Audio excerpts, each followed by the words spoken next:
Felix Potvin to our left, and the Leafs get the draw to start the second overtime, but it's turned over at center ice. Linden carries the puck into the Toronto zone, turning off the left boards. Back at the line to Babbage. Long shot. Potvin had trouble with it. Adams should score! Greg Adams! Greg Adams! Adams gets the winner! 14 seconds into the second overtime. The Vancouver Canucks are going to the Stanley Cup final. So many great moments on CKNW when Jim Robson called games. We thank you for joining us tonight, and it's always a thrill for us when Jim drops by our show, and he's on the phone line, or in this case in the studio. He's here with first-time author Jason Ferris. They've collaborated on a book titled Hockey Play-by-Play Around the NHL with Jim Robson. Hello, Jim. Welcome back to the show. Thank you very much, Dan. Hi, Jason. Welcome back to you as well. Thanks, Dan. Nice to be here. Good. Well, I had Jason on a few weeks ago, and he gave us a little bit of the background as to how this book came together. But from your perspective, Jim, how did this book come together? Well, first, too, I'd also like to say that John Shorthouse has a major part in this book as well. And the games in cities where I didn't work, like Columbus, it's Shorty's notes and his story of the game in that particular instance. But... well, I talked to some people in the past about doing a book, and I always said no, I didn't want to do a book. And finally, I had a phone call from about a year ago from Cesar Maniego, and Cesar, the ex-great goaltender, and he said, there's a young man writing a book on goaltending. His name is Jason Ferris, and he wants to talk to you about a book. I said, well, I'm not really interested in doing a book. He said, well, can I give him your phone number? So I said, well, go ahead. It's in the book. I live on White Avenue in Kitsilano. So, anyway... You're getting calls tonight. I doubt it. Anyway, I hope not. So Jason calls me, and we get together, and first I'm a little bit cool to the idea, but he says, this is a different idea of a book. It's a proposal. It's not a tell-all. I said, well, I don't want to get people mad at me, and that's what you often do in a book, if it sells, anyway. I didn't want any controversy.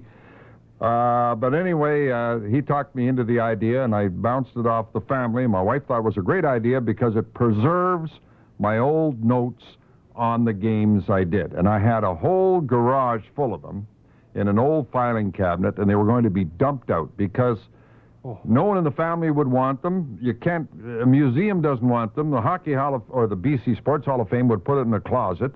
And a lot of the notes are difficult to read unless you're a real hockey nut and you study them closely. But my wife said, well, here's a chance to preserve some of those old books that are going to wind up as in a garbage dump somewhere. So that was the key to get it going, and Jason, I think, has done a terrific job. Thank goodness, Jason, you arrived before the Smithwright did. I mean, I can't believe, my heart's going boom, boom, boom. I mean, somebody had to get these notes. That's great. So how did it come together from your perspective? Well, I had heard about 10 years ago about these notes in some newspaper article, and yeah, I mean, it's a piece of not only hockey history, but BC history, and it's just something that had to be preserved for sure. And moreover, once you get into the notes and realize the depth of information in there, that's the kind of thing that you can look at, and visually they're very appealing, and you can spend 10 minutes and pick up a bunch of names of guys that played, in years gone by, and find out who the intermission guests were in all the games, and there's just so many levels of information in there. It really provides a real rich source of information, and I think really augments all the memorabilia and the stories that are in the book. In a nutshell, first of all, tell our listeners, it's a coffee table book. It includes, I know I have this right, you're basically a game from every NHL city. Not necessarily your favorite game, or maybe your favorite game from that particular... When Jason and I first sat down, he said, well, I want you to go through all the games and find out potential for the book in each city. So I went through all my back notes. I had two separate things to go through. One is a book that I kept the individual player stats, and then I had a little description of each game, including the weather in the city where the game was played and everything. So I'd go through those and try and come up with a list of about 5 games in each city that were potential to be featured. So in road games. So, like in, any city. Take Chicago, you think of the overtime game in '82 when Jimmy Nils scored. You think of Glenn Hanlon's first NHL shutout. As a Canuck fan, you think of that. And so I would list 4 or 5 wherever I could find that many, and most places we could. And then Jason then took that list And he did a lot of research. He even went back to the Hockey Hall of Fame in Toronto for 4 days and dug up a bunch of stuff there, and to find out which games would be ones we'd spotlight. But he also wanted to include every season from 1970 to 99, and that makes it tougher because so there might be some games that you felt could have been in the book that aren't because you wanted to get all seasons in and all cities in. And, you think of Cleveland. Well, as soon as we talked about Cleveland, I said, geez, I can't think of a highlight game in Cleveland. I think we only had a couple there. I remember listening But we did to you a from Cleveland game. It's in the book. And I remember you telling me, I've never been there, but I remember your description of the arena being in the middle of nowhere. Oh, yeah, Richfield Arena, built by Milletti and some of his buddies, with the exit doors at the top cemented closed, and a lot of things wrong with that rink. But it was about 18,000 seats in it, and it was in Richfield, Ohio, outside of Cleveland. And you could see it was not going to make it, and it didn't.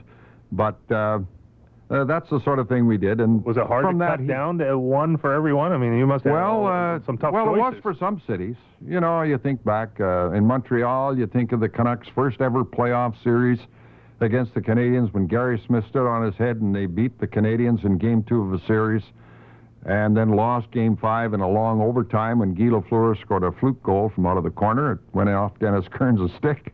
And you think of other nights in Montreal. Well, I remember Montreal fans giving Kirk McLean a standing ovation when he had a shutout and stopped about 48 shots, and the Montreal fans were terrific. So you think of several games in some cities, and other cities like Oakland, Cleveland, you'd have a hard time thinking of a standout a game. And so most places you had several options, but some you had very few. I want to ask you about some of those locations in a little bit. In addition to all this, Jason, there's some great artwork in here, isn't there? There is. There's over 350 images in the book, and obviously Jim's game notes have never been seen before, so that's really the highlight. But everything from hockey cards, we've got game programs from many of the games, media guides from the era of the games that we profile. We've got lots of photographs from the Canucks and from the Hockey Hall of Fame. And ticket stubs from the game, so things that really provide a sense for what the league was like at the time the particular game was played, and it tells a lot about the evolution of the league, the evolution of the marketing of the league in each of the different cities, and each of the different cities really does their own thing, and it's quite interesting to see for fans that know the Coliseum and know GM Place and know what it's like here, but may not know what it's like in Columbus or Pittsburgh or Los Angeles. But weaving all through this book is Jim Robson's game notes, which I guess, I don't mean this derogatorily. It looks like chicken scratch when you first look at it, right, Jim? Well, I think there's things in there people will, unless they're really keen hockey fans, and I hope that's the guy who buys the book, or the gal who buys do you still use the phrase gal? Maybe not anymore. The man or a woman who buys the book, the person who buys the book will look very closely if they're keen fans, and they will find a lot of things that I think they'll find interesting. But for people who don't follow it closely, they'll look and they say, well, what does this mean? What does that mean? And Jason, in the front of the book, has taken Game 7 of the 1994 Stanley Cup Final, which Vancouver Canuck fans will never forget, and a lot of hockey fans won't forget because it was the end of a great Stanley Cup Final. And he shows a 2-page spread on my game notes of Vancouver at Rangers Game 7 in 94. And he explains what each note on my notepad means. Like there's one little thing here that when I saw it first, I couldn't remember what I wrote. And that's easy when you're 70. But it's off-ice officials. I've got OI, NYI. So that's New York Islanders. I'm thinking, now what's the connection? But in the Stanley Cup playoffs, the off-ice officials are neutral. And so, like when the Canucks played Calgary, Edmonton people would come in and do the timekeeping and the goal judges and things like that. So in this particular Game 7, there's a little trivia for you.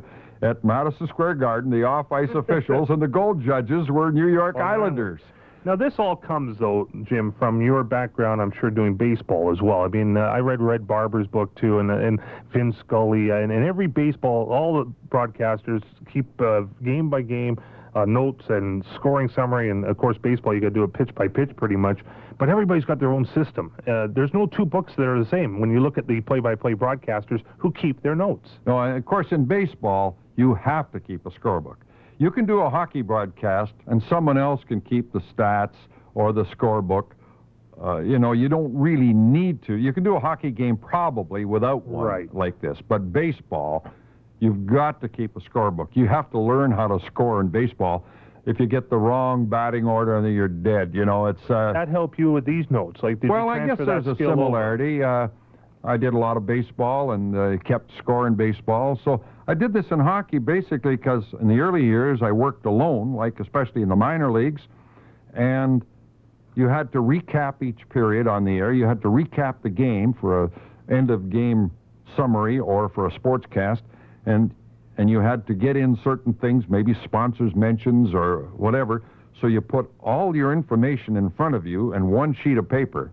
And it happened that I used secretary notebooks. Right. And so, because you're limited space, you abbreviated things.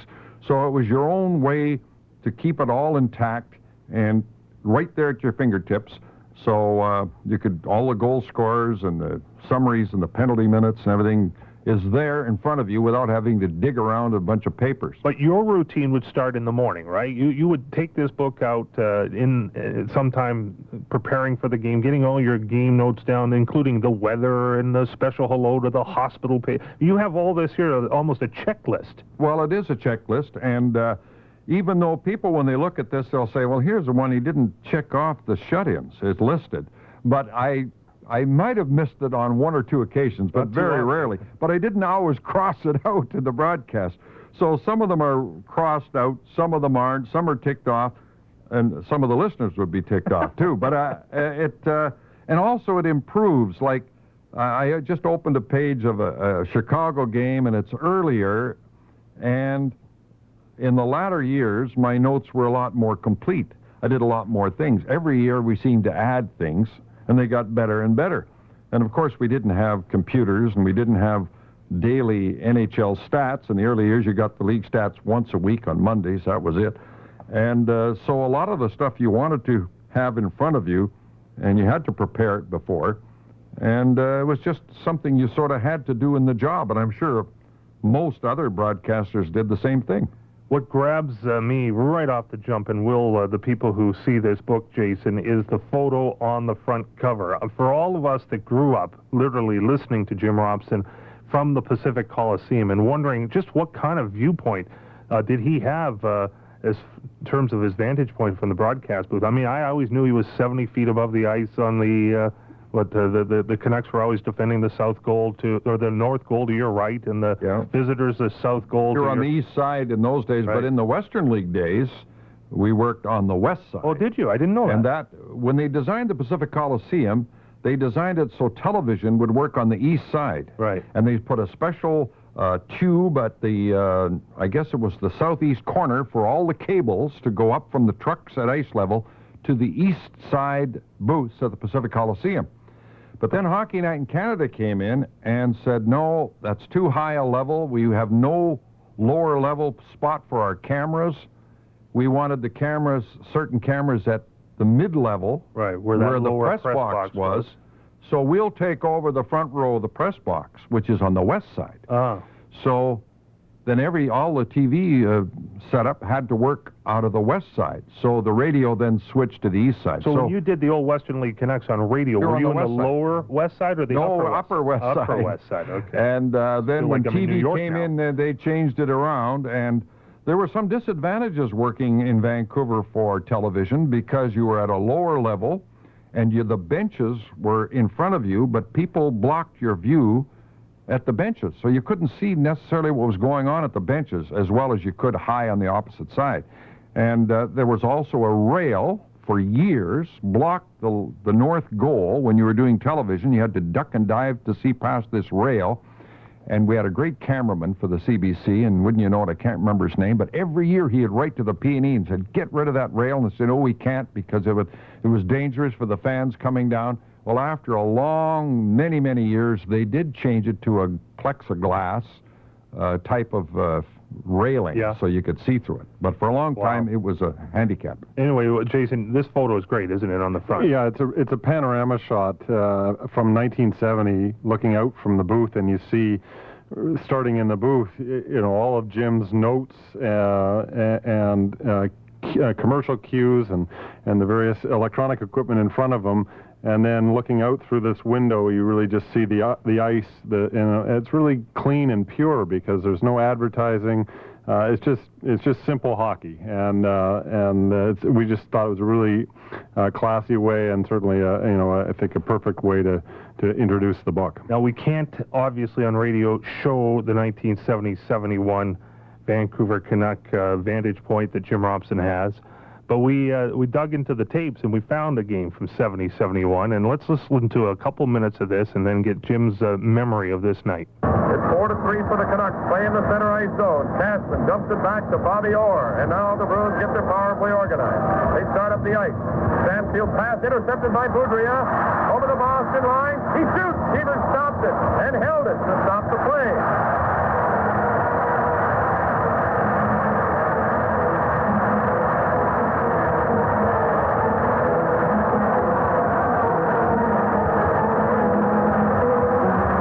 One loss to Montreal this season, one to Pittsburgh. That was in Pittsburgh quite recently. So the Bruins have lost two to Chicago, one each to Montreal, Oakland, Pittsburgh, Detroit, St. Louis, and Toronto. They have lost this one yet. 4 minutes to go. Orr starts up the ice. Orr's at center. Working to the Vancouver line. Moving in. Orr holding the puck, winding up, getting set. He shoots, he scores! Bobby Orr, and it's all tied, 4-4. Canucks are unhappy again because Hodge just barely stayed onside as he was hanging his skate on the blue line when Orr took it in. Dale Talon rushes to center. To the Boston line. Back passes to Taylor. Over to Corrigan. Getting set. He shoots and Stevens got his leg on it. Talon has it behind the goal. Tied up by Sanderson. And the crowd yells for a penalty. Play goes on. Westfall with the puck. And there's debris all over the ice. At center, Westfall. Now it's Dallas Smith over the Vancouver line. He lost the puck. Back comes Corrigan. Debris all over the ice. Corrigan to Hall. Hall going in. He shoots. Seaver stopped it. The rebound batted down with a glove. The puck comes loose.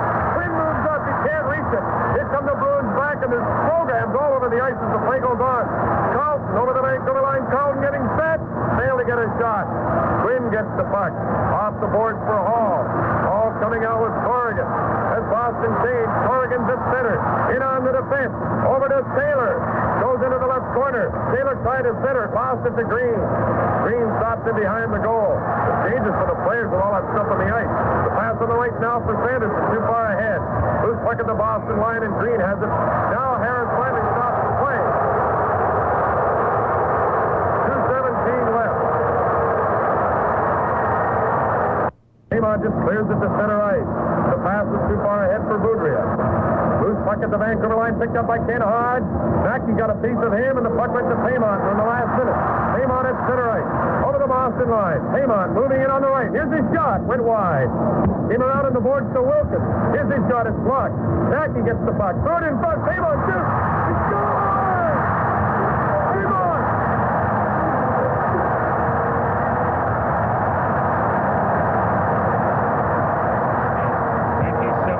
First year, most exciting night at the Coliseum. Well, Rosaire Paymont got 3 goals, including that winner in the last minute to beat the Stanley Cup champion Boston Bruins, and all over BC, and we had a network of 30 stations or something then. The place was just going crazy. The whole city to beat the Stanley Cup champions the first year in the league, and it was a memorable night. What is that? When you hear it back? I enjoy it. It's fun.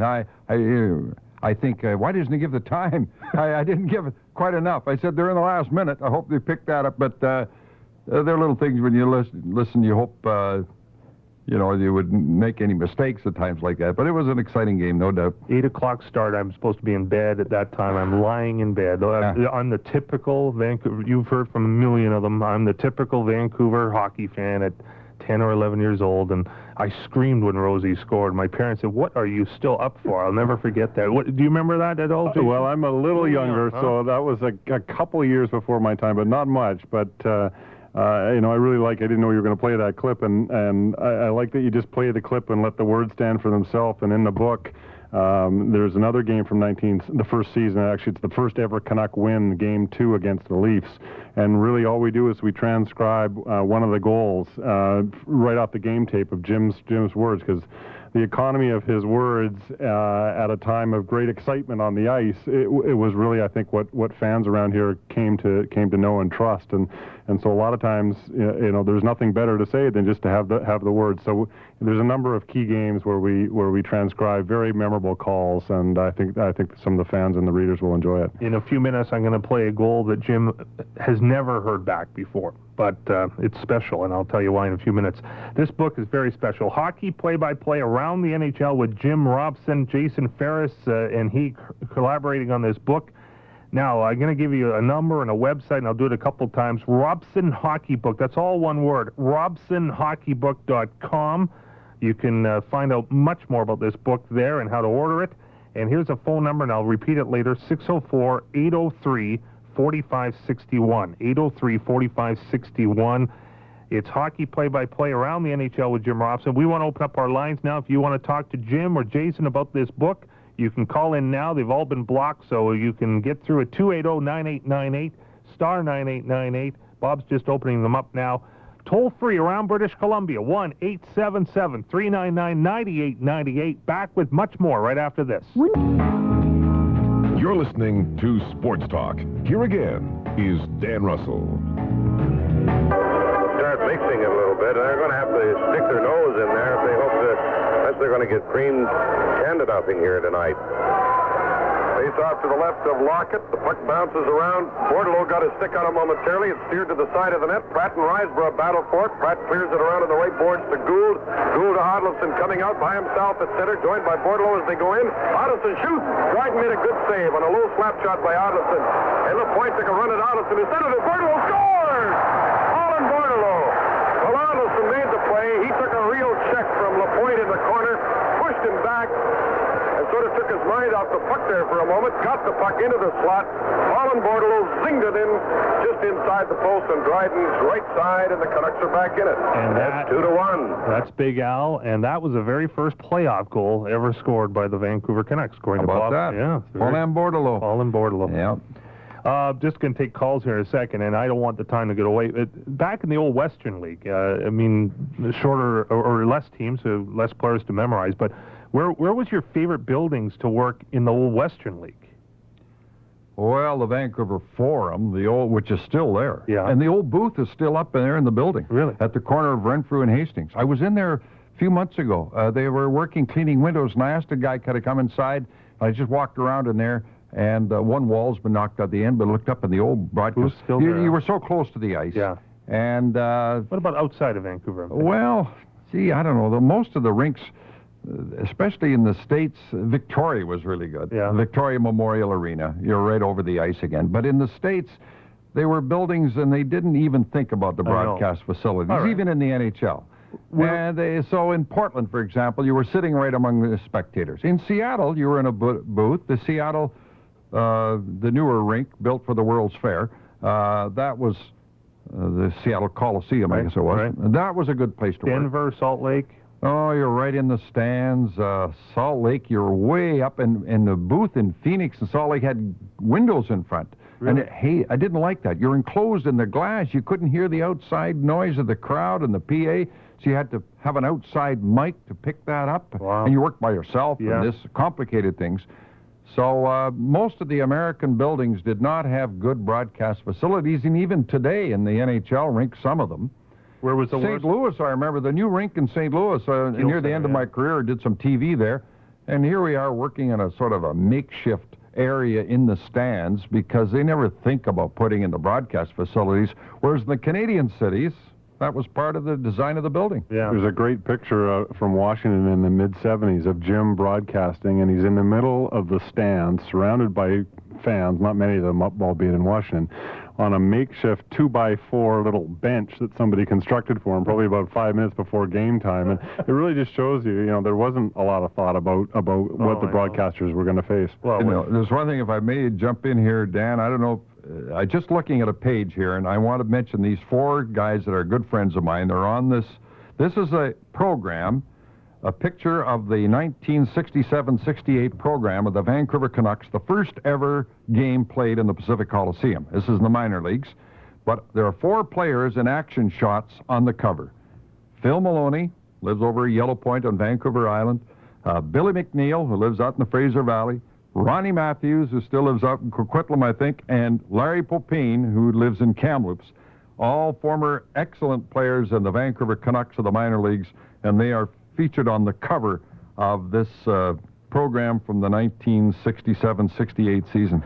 Again, there's more I'm going to cover, but there's lots of calls here. I want to take some tonight from around British Columbia. Sports Talk, go ahead with Jim Robson and Jason Ferris. Yeah, good evening. It's Ray here. And listen, by the way, Jimmy, I watched Larry Popine play when he was a junior back in Moose Jaw. Yeah, the Moose Jaw Canucks. He came down from Yorkton with Metro Presti. Yeah, and Eddie Dissenberg, we lost to the Toronto St. Mike's in '48. That was a kid, we'll never forget it. But there's a couple of things. First of all, Jim, I'm one of those blind people and I appreciate what you did. Oh, well, I appreciate the response we used to get. Now, there's 2 questions here for you. Right. There's a guy who writes the print media here. Were you born in Prince Albert, Saskatchewan? Yes, I was, in 1935. Thank you very much. I was born in Toronto. But now, we had Chris Ronning, Thomas Green, and Stansfield. But I still think that Bobby Lalonde was one of the best hustlers and one for a short man that the Canucks ever had. And I'll hang up, but thank you, Dan. Well, Bobby had a lot of talent. He was 5'5", weighed about 150, but he was well-built little guy, could really skate, cocky little guy, wasn't the most popular guy, I don't think, around some of his teammates, but Bobby was a very talented little guy, and the fans loved him to see a small guy with that much talent. Next call, go ahead, you're on Sports Talk. Hi. You mentioned Yorkton. My hometown was Melville. They were great hockey rivals. Right. We had the Abels and they had the Prestis. Yeah. But anyways, I was fortunate to move out here in '66, and I worked security downstairs when they opened up the Coliseum, and I used to watch you interviewing a lot of the coaches there, Jim. You were always doing your homework really diligently. Well, I enjoyed doing that, and although I don't know whether you were the guy, but one night I was interviewing Tom Johnson, the coach of the Boston Bruins, and the Bruins were mad at me because of something I had said on Ted Reynolds' TV show the night before, saying that the Vancouver fans had wished the Rangers had beaten the Bruins in the '72 final, and the Bruins heard about it. So somebody snuck up behind me while I was interviewing the coach and took my briefcase into the Bruins dressing room. And an usher working security there, might have been you, pointed to the dressing room because I looked around after and didn't know where all my notes, my equipment had disappeared. And the usher said, "It's in the room." So I go in the Bruins room, and I can't find it, and the guys are giving me a bad time. And Danny Jukic was the stick boy for the visiting team, and Dan caught my eye and pointed to the garbage can, and there was my briefcase in the Bruins dressing room garbage can with a bunch of tape all over it. But anyway, I'll never forget that. Were you the usher? Yeah. All right, well, thanks the Bruins a lot. used to always give us a rough time. I remember they even ignored old Bud Poyle. He wanted to get an autograph from Bobby Orr, and they refused it. But their trainer used to do all their autographs. Well, Frosty Forstall. But Bobby was good. Bobby Orr. I've got some things from Bobby, and he gave me a real bad time in the dressing room at that time. I mean, he was all over me. But another thing, I had said Alan Eagleson embarrassed Canadians by giving people the finger in Moscow in 1972, and of course, Bobby was very close to Alan Eagleson at that time, yeah. And so he didn't like my comment about Eagleson, and it was all over me about that, too. But I've got things now, in latter years, Bobby Orr is one of the most charming guys on the planet now, But when he played, he had an abrasive nature. 280-9898. Let me catch up on a break. Back with lots more right after this. Two people are listening to Sports Talk. Here again is Dan Russell. The book is Hockey Play-by-Play Around the NHL with Jim Robson. You can go to robsonhockeybook.com or call 604-803-4561. You can order it online. We'll tell you much more about how you can get it as our segment keeps going here. And by the way, if you have a line, hang on to it. We'll get to you. And our guests have said that they don't mind staying over after the top of the hour news, so we won't rush everything in. Jim, it's been a decade since you did your last game on CKNW here. But you said to me, time flies. I know, but you don't miss not having the headset on. No, I'm more of a fan now. I go to pretty every Canuck game, and I enjoy it very much. And they're very good to me. I get 2 tickets and great seats, and I even got a parking pass. Right. Brian Burke phoned me one time a few years ago and said, I hear you don't have a parking pass. And I said, well, I've never had a parking pass since they moved to GM Place. And he said, well, you got one now. Wow. So I'm treated very well, and I go to pretty well every game, and I enjoy it very much. But if it's going back and forth, you don't say, well, I wish I was calling this. Oh, no. But when you hear, like when I sit at a game with someone like John McKittrick, who was a great hockey fan who worked for many years at CKNW News, and we're chattering away, and we're more into the game as analyzing and things like that than we would be just sitting there with my wife or one of the family or something watching a game. But no, I don't miss it at all, and I enjoy the people that work in it now, and it's great. You traveled everywhere, of course, so you wouldn't miss the travel. But when you were traveling, where was your favorite place to go? Where did you like to go? The Quebec cities. That is Really? Quebec City and Montreal. Great hockey country, great fans, terrific teams, for the most part. Quebec dipped a little bit, but they had, remember the night in here when the 3 Stashneys played together on a line and they scored 7 or 8 goals against the Canucks. They were terrific. And in Montreal, the fans were so knowledgeable and the lighting was so spectacular. You were close to the ice, and before the game, you could visit with Danny Gallivan and Dick Irvin and Red Fisher and all these legendary people. And then after the morning skate, you could sit around and talk to Guy Lafleur and Larry Robinson, and then you'd go out to Ham and Egg or down the street and have your pre-game meal or something, and there'd be half a dozen of the Canadians sitting there having their brunch. And no, it was real. Those cities, I think, were the best. Yeah. Now, I said to you earlier I have another goal, but you haven't heard it since the time you called it, but it'll be self-explanatory here in a moment. This will go back to 76. Pittsburgh Penguins are here in Vancouver. Give this a listen, and you'll get a laugh out of this. The Canucks with a 2-man advantage, trailing 2-0, and this is Pat Russell of Richmond. Pretty good chance here to win $180 on the Safeway power play. Boudria gets the puck to Lever, back to DeMarco at the left point, plays it off the boards. Now to Boudria, his shot went over top of the net. Puck bounces off the glass. Rivergard failed to get control of it. Apps clears it, but not out. DeMarco winding up. He shoots. He scores.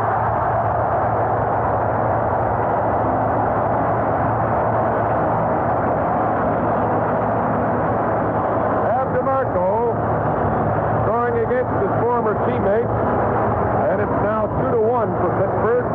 DeMarco scored 9 goals this year, 7 on the power play. That comes at 17:42. And they give Ab DeMarco a good hand, and a winner for $180, Mrs. Pat Russell of Rosecroft, Richmond. GE entry with the Safeway power play. $180. Congratulations to you, Mrs. Pat Russell. You know, How about that? How about that? Do you know how alert I had to be to get when I heard your name, my mom's name, be called out?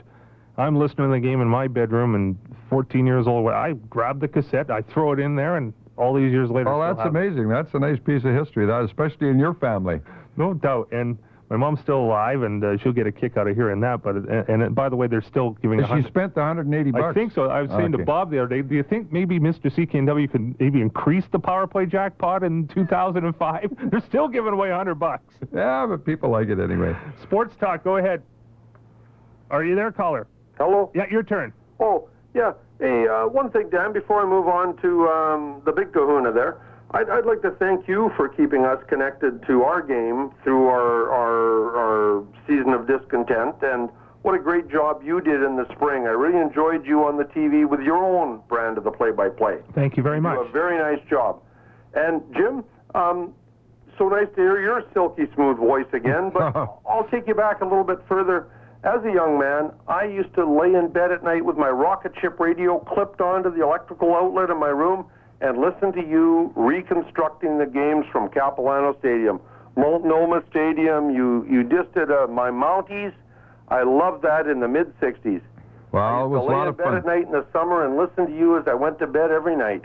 Well, you know, it's something when a fella comes up to me on the street who's just cashed his pension check and he said, I listened to you when I was a kid. Yeah. You know? But I did listen to you when I was a kid, and it was fantastic with the Mounties, the Western League Canucks, and you brought us, of course, right into the NHL in the big time. Well, I enjoyed every minute of it. In those baseball years, we did have some very good players here and some great teams from the mid-'50s to the late '60s when I did the games, and AAA baseball here then. And I've been out to a few games this year, and the Class A ball, it's okay because it's the old ballpark, but it's a shame a city of this size doesn't have a higher caliber baseball in a modern stadium. Everybody says good old Nat Daly or Cap, but really you go in the washrooms or you go in the clubhouse and you think, this is behind the times, and it's a beautiful setting, but it's just for a city of this size, I think we should have higher caliber baseball. The Mounties were fun to do, I presume. Well, it was a long season. Baseball is a long season.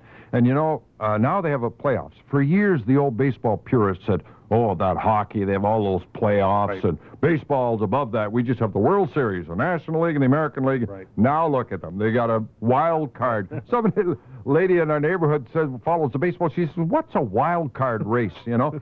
So they get the playoffs going in baseball now, too, and that because the greed has taken over pro sports. The season's go on forever. But in those days when I did minor league baseball, you had an 8-team league. It was like the major league schedule, 154 games. Although at one time the Coast League paid 170. Wow. And so if you were in last place in late July, it was a grind because the ballpark was, you know, half full or less, and game after game and night after night, and you were in 7th place and not going anywhere. Did you ever travel for road games or all We traveled some in later years. We traveled to Seattle, Tacoma, Portland for a memorable series when Vancouver just needed one win to get a pennant and didn't get it. And they had a chance. They had a 4-1 lead in the 9th inning in Portland. Oh. And Bobby Hoffman was our manager, and a guy named Jose Vidal, who played some of the major leagues later, hit a grand slam home run in Portland to beat Vancouver 5-4 in the bottom of the 9th. Jason, so it's memorable. About his memory, huh? Yeah, well, I really had to pry it out of him. Kidding. That was fun, but they were long seasons. All right, when you did football, hockey, baseball, the family didn't get much in the way of holidays. Did your neighbors ever, when you're doing the reconstruction, and I mean, a lot of people thought you were really in the visiting venue, and you were doing it from Burrard Street. Did you come home at night and people say, wait a second, I just heard you from some venue? Well, the real secret of it, if it was a secret, was the operator, Ron Robinson. I think Ron's still living in Victoria, now retired from broadcasting. He was our sound effects guy, our announcer, and he was the real guy that made it work. And it always bothers me to this day when people said, oh, yeah, you made the sound of a ball hitting or the bat hitting a ball by hitting a pencil on a block of wood. And I said, we never did that. That was written by Marv Albert's book says that's what people did. But Ron Robinson recorded the sounds in the ballpark, and we had everything but a broken bat hit. Wow. He never did get that. But you could even hear a foul hitting the screen back at the plate.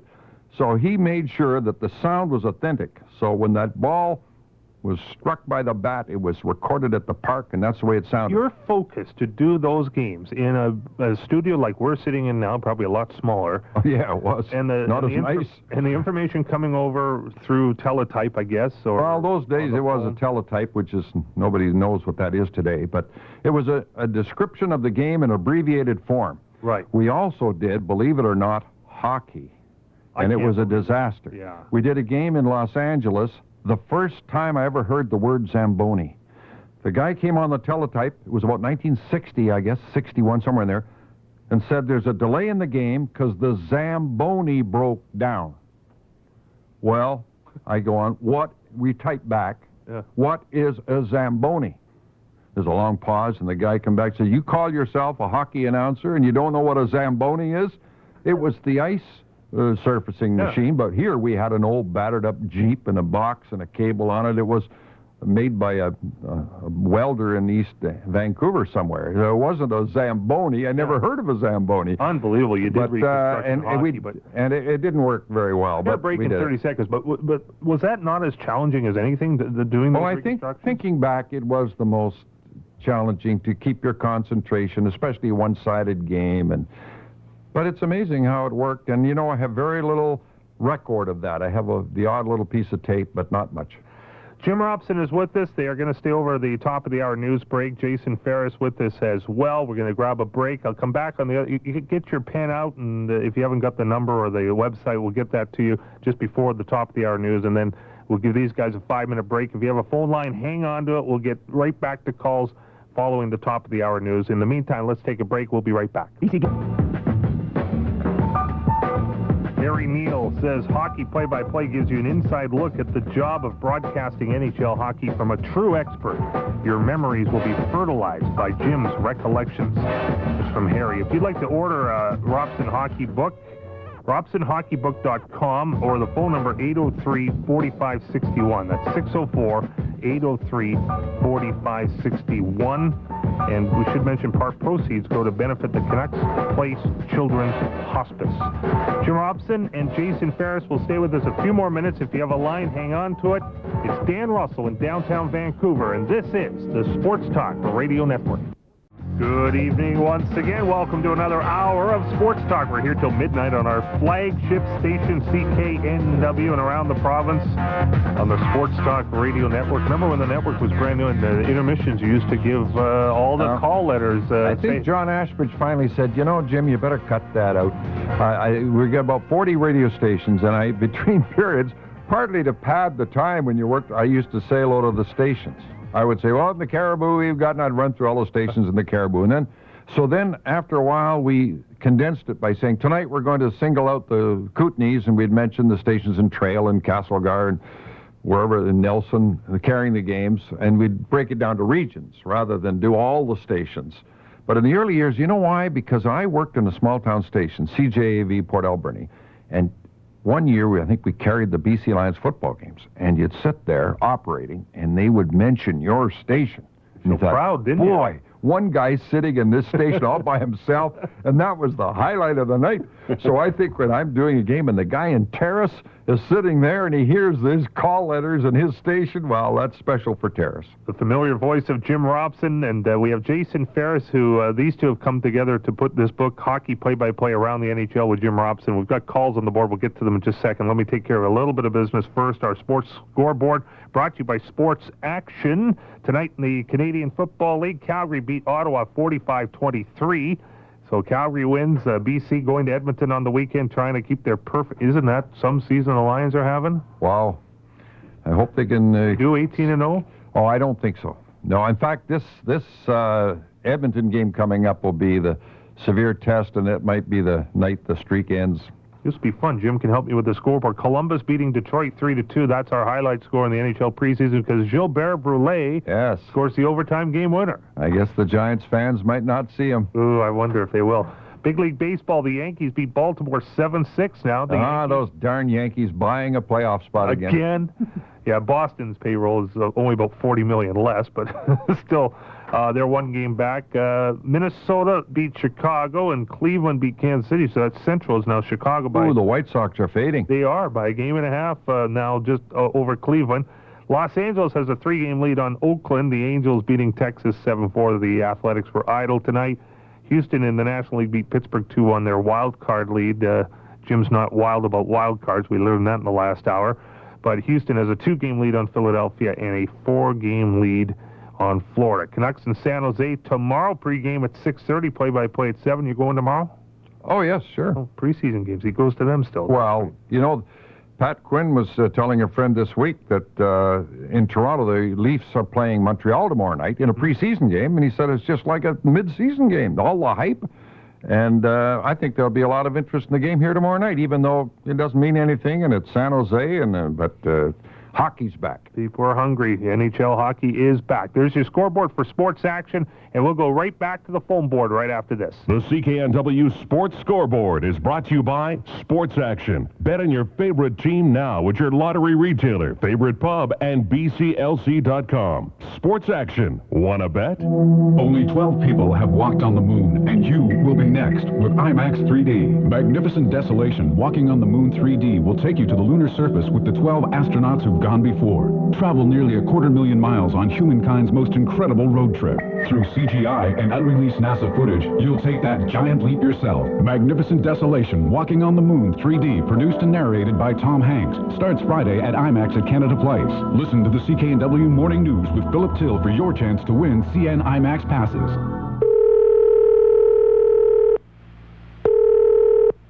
Hi, I've reached Blake Price at Mojo Sports Radio. Please leave a message and a phone number, and I'll get back to you as soon as I can.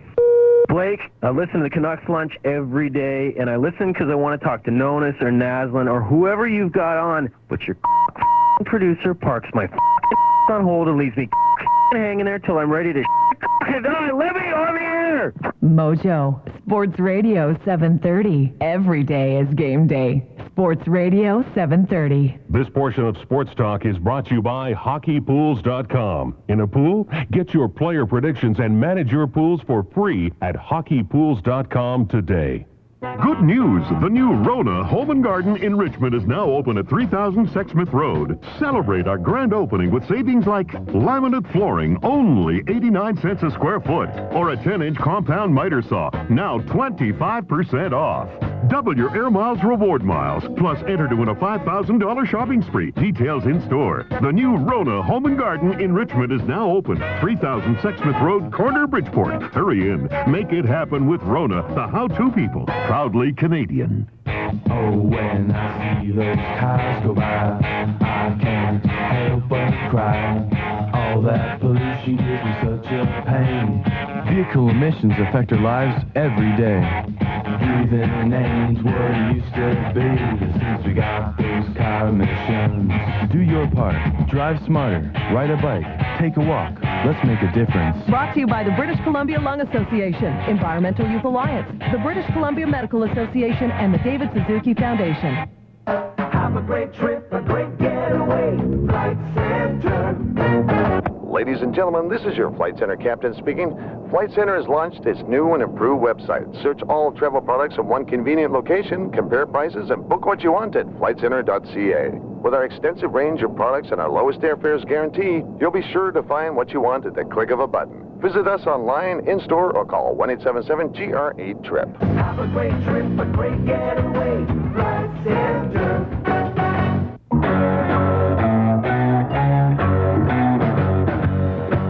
Listening to Sports Talk. Here again is Dan Russell. Having a battle with Minnesota in overtime. Here's Pavel Bure getting loose. Coming into the Winnipeg zone. Ready down goal. He shoots. He scores. The hat trick for Pavel Bure. Oh, what is Grapes going to say about that? What is Grapes going to say about that? In Winnipeg. Bure must have been so much fun for you to call, and long overdue because you didn't have many Bures in the first 15 years. No, Pavel was, I still think, the best player the Canucks have ever had. Yeah. And I felt badly the way the people sort of turned on him because of the contract thing, but he held his end of the deal up. He said, I want to be traded, and they said, oh, just go ahead and play. And he played, he scored 50, and then he went back and said, I want to be traded. Oh, no, go ahead and play. Okay, and he played and scored another 50, sold a bunch of tickets. Finally, he said, I'm going back to Russia. And he didn't get paid. He went home and said, I'll wait. And finally, he traded him to Florida. And it turned out to be, in the long haul, you can't be hasty to judge trades. Look, Jovanovski for Pavel even up. It would have been fine now. Pavel, it's a sad thing to see Pavel not able to play. He's swimming down there in Florida. Apparently, a year or two ago, Gino Ochik told me that he was swimming every day, working out every day, hoping that he could get his knees back, but he'll never play. What a player. None of us will forget that first game he played at home against Winnipeg. Oh, right. He just was, all of a sudden, like, who's this guy? He looked like Bobby Orr. All this build-up, and this superstar kid comes in from Russia, and we've got a superstar at last. Yeah. And he was great. Explosive. He scored some amazing goals. RobsonHockeyBook.com, or you can call 803-4561. Jason, we should give a shout-out to another guy who's a good friend of this show, Andrew Castell, who's worked behind the scenes on this book, too, to help you, and I know he'll get a big kick out of this book. He's been involved all the way right from the beginning, and he was a fact checker. I mean, this guy knows everything about Canucks hockey that you could ever imagine. So, but beyond that, he contributed probably about 50 or 60 pieces of memorabilia that we photographed in here that really, again, just provides unique things that nobody's ever seen before that really help tell the stories of each of the memorable nights. So he was instrumental in that, and certainly Jim and I have a lot of time for Andrew, and a big thanks out for his contribution. All right, let's take some more calls. Thanks, everybody, for waiting on the phone board. Sports Talk, go ahead. Yeah, this is really enjoyable. So thank you, Mr. Robson. Thank you. I've got two great memories of the early Canucks. I saw Bobby Orr here in 1973 get 6 assists in one game. He was just incredible to see. It's in the book? Yeah. And in 1975, I took a program to a preseason game where the Montreal Canadiens were playing. Excuse me, and after the game, I got Gielfer's autograph, and Ken Dryden, Steve Schutt, Scotty Bowman, Cornway, and 6 other Montreal players. So I've still got the program. I put a plastic cover over it. So take care of it. Yeah. That's great. And you have about 630 programs, Jim, you told me? I probably got that many and more, but no, I don't think I've got one with that many Montreal signatures on it. That's a great prize. In the early days, I remember reading once, even when the Canucks were on the road, you would try to go and get a program for a while. Well, I did have some of the road programs, but I didn't keep a lot of them, and I have some, if it was a special first time in Montreal or something like that. But I didn't keep a lot of the road programs. I have a lot of Canuck programs when they were free in the press box, and then they started to not give them out. So the first year they didn't give them out, I went and bought one from, I guess Roy Jukic used to sell at the southwest corner of the programs, and I'd get one every night. And I did that for most of the season. I thought, I'm not going to keep doing this. I won't go buy a program tonight. And so my string ended about 87, I think it was. Sports Talk, go ahead. You're a terrific hockey announcer, Jim, as John Shorthouse is, and it always amazes me, and I asked you once when you're going up to your booth there, how do you remember those names? It's not so bad, perhaps, the home team, but so many visiting teams, and they said, well, I just pick up a program, as you were just saying, and I just study the names for half an hour or so I'll tell you, Jim, you've done a tremendous job. Well, I enjoy it very much. I appreciate the call. Thanks, Jim. Moving on, Sports Talk, go ahead. Hi, Jim.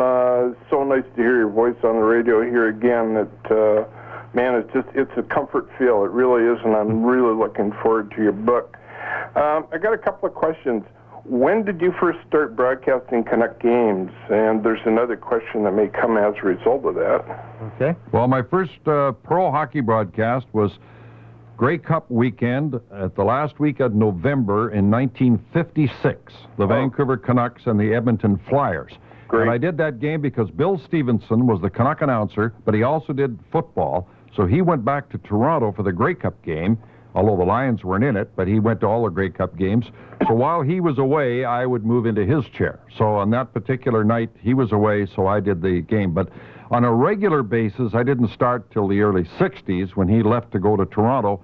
So from 1960 on, I did minor league Canuck games. Okay, but you were following the Canucks back there in the 50s. I grew up by the Forum. I was one of those old rink rat kids that came out to all the games. And a name always comes to mind. I can remember one player. I mean, I saw Guile Fielder and all those great fellas, but a lot of times we keep hearing on the radio who was one of the best Canuck fighters ever, and a name that sticks in my mind, and you may remember him, is a fellow by the name of Bill Dobbin.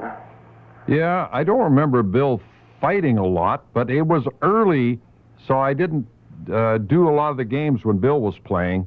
But there were Lou Fontinato played here, and of course he was a tough guy and later got beaten up badly by Gordie Howe, and people remember him because of that. But there were so many guys that could fight, but I don't remember Dobbin that much as a fighter. I remember him as being a member of the Canucks, but, there were so many they were just like today, I suppose, not so much fighting today as even that, if people can imagine that, but in those days, there were the tough guys, and Don Cherry's right on this point, they policed the game. I mean, if you're going to mess with high scorer, you're going to have to answer to a tough guy, or your high scorer is going to get pushed around.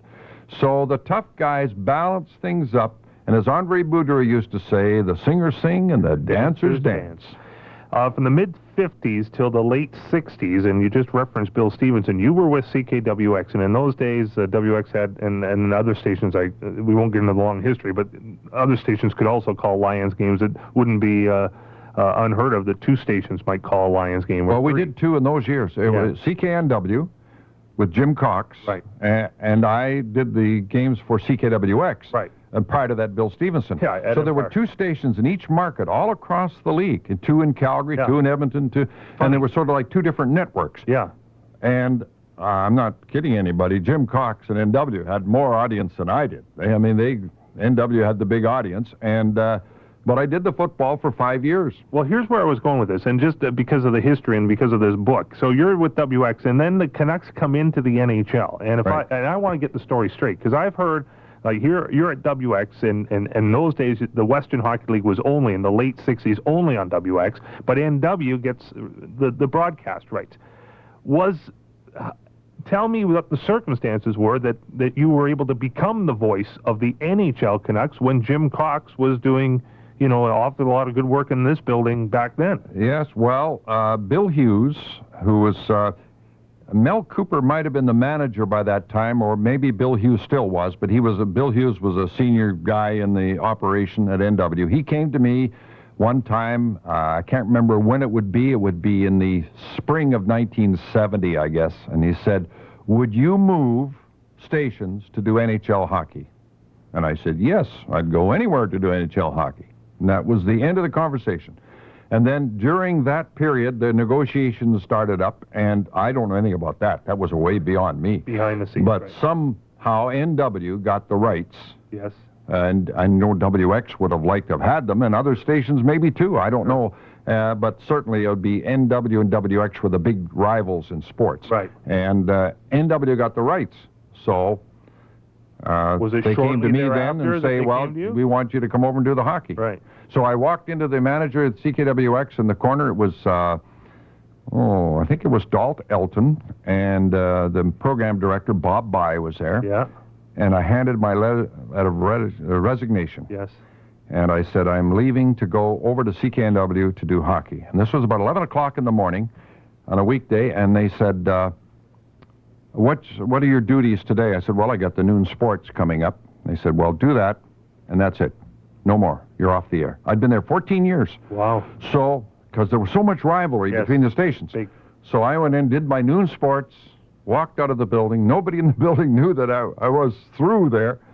Walked out the door, and it was a strange feeling after all those years working there, and all of a sudden, I'm not working there. Yeah. Even though I gave them a notice of a month. I said, I'm leaving in a month. Well, no. Unbelievable. Don't want you on the air after you give the word. So I was over at NW, and I started at NW in 1970 to do the hockey. And for radio history buffs, the very first Canucks game on this station, October 9th, 1970, was not called by Jim Robson. He was on Trivia. Hockey Night in Canada that night, and Danny Gallivan came in. Danny Gallivan did the play-by-play of the first ever Canuck game on the radio with Al Davidson working with him. Well, listen to this.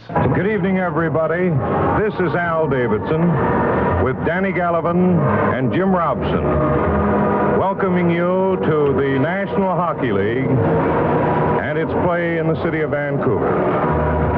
And Danny Gallivan has been around hockey for many a year, Danny, but this is a first for you. It has to be, with another Canadian city entering the National Hockey League. Al, this is what has to be termed, of course, to use a bit of a cliche term, a historic moment here in Vancouver, because, as you say, this is the first game for the Vancouver Canucks here in the National Hockey League.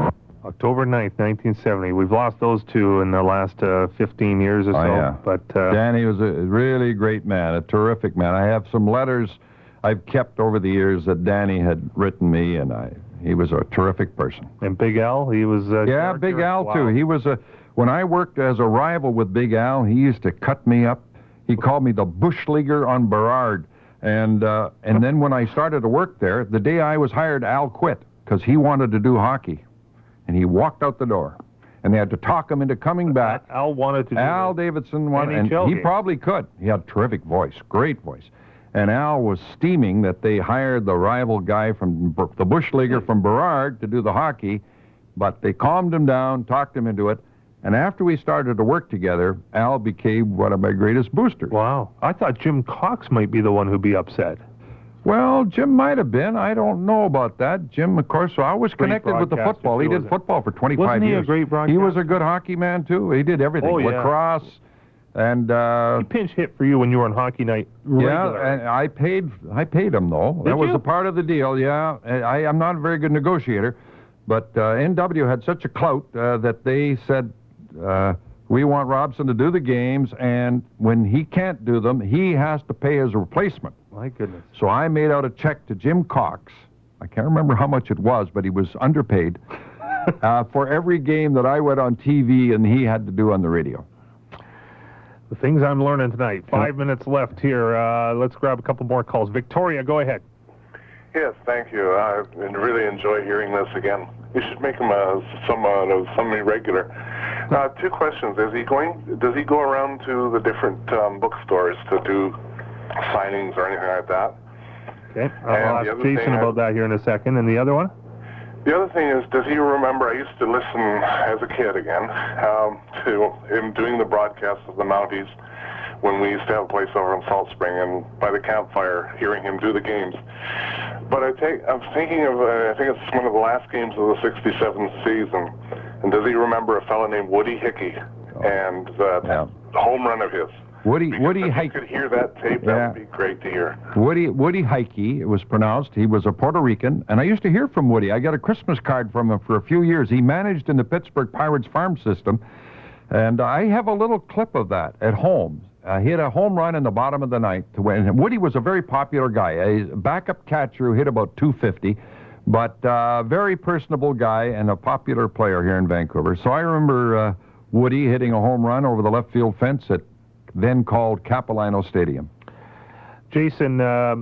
signing books. Jason should answer that. Exactly. Are you going to be doing a little road trip around bookstores? I think probably as we get a little closer to Christmas, that may be in the works. But right now, the only way people can get copies of the book is on the website or over the phone that Dan's been giving out.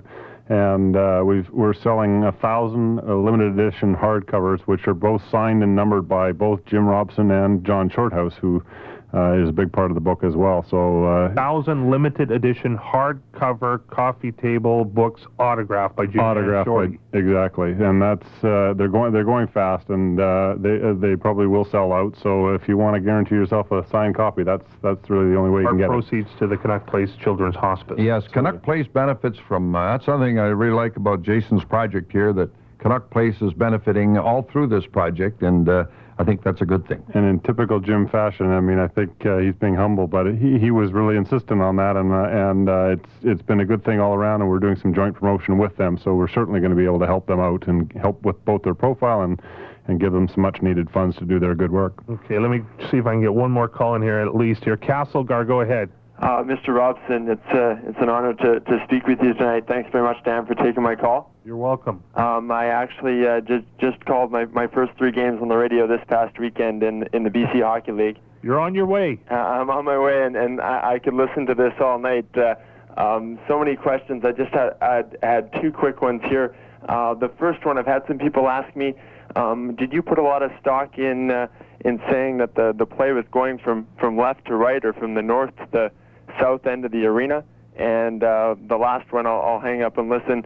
What would be a piece of advice to any other broadcasters, young broadcasters listening to you right now? Excellent, and good luck to you. And Jim, I just have 2 minutes left in the whole segment. Yeah, it's very difficult for a young broadcaster to get a chance today. There's a lot of good young hockey broadcasters working in different leagues. I get their tapes still, and I don't know how to give advice in my age group. It's tough to get the chance, but I guess you just got to keep writing letters, sending tapes, and hope for a break. But as far as the description on the ice, I think you should think of a blind person sitting in the stands, listening to the crowd. Where's the puck? Why is the crowd booing? Get the reaction of why they're doing what they're doing, when they're cheering. And when the puck goes in a corner, just don't say it goes into a corner, to the goaltender's right. That's a good way to do it from the goaltender. You say in the shot in the right wing corner, sometimes that isn't clear to a fan. Yeah. But you say shot in the corner to Kluche's right, then you know where the puck is. It's like real estate. Location, location, location. Email I did want to read. I'm sitting here getting goosebumps listening to the old calls from Jim. I grew up listening to Jim, and I could see every play through his description. Jim, you were great. I would like to thank you for giving me all those moments that are now memories that will not be forgotten. Today's world is right in your face, and I long for those nights lying on the floor with my eyes closed, watching hockey games. It's great to hear your voice again. Take care. I look forward to reading your book. I used to tell my friends and my listeners I would prefer to listen to Jim call a game on the radio than to have the game shown to me and somebody else on TV doing it. I enjoyed it that much, and one of my favorite calls of all time is this one. Keegan with the puck, pays it out of the slot, a shot from the slot, hit the crossbar, and the puck bounces out to Pavel Bure. Bure up to Ronning over the line, passes it, Adams scores! Greg Adams has just won it in the last minute of the first overtime. Adams scores for Vancouver at 19. Well, whatever it is. It's 3-2 Canucks. The first in time overtime. and only time the Canucks have led a Stanley Cup final, and the time just flies by. Jason, let me give the site out here again, RobsonHockeyBook.com. That's the easiest place to go, would you say? Absolutely, yeah. And people online. can see samples of the book in there, the pages and whatnot. Okay, and so this book will be available when? It ships in middle of October, but we're obviously doing the Order pre-sales right now. you'll get it shipped to your place. Wow. And Jim, any final thoughts you want to leave us with? I enjoy this a lot. My ego's big enough to have any night like this. It's fun to talk to the fans especially and talk about it. Have I mentioned you're my idol? Well, probably a few times. I don't know about that, but I really enjoy the chance to talk to people about and my wife says, be careful now. There's a lot of young hockey fans who don't remember who Don Lever was. Jim Robson has joined us, the book Hockey Play-by-Play Around the NHL with Jim Robson, and our thanks also to Jason Ferris. And we're back with more Sports Talk right after this.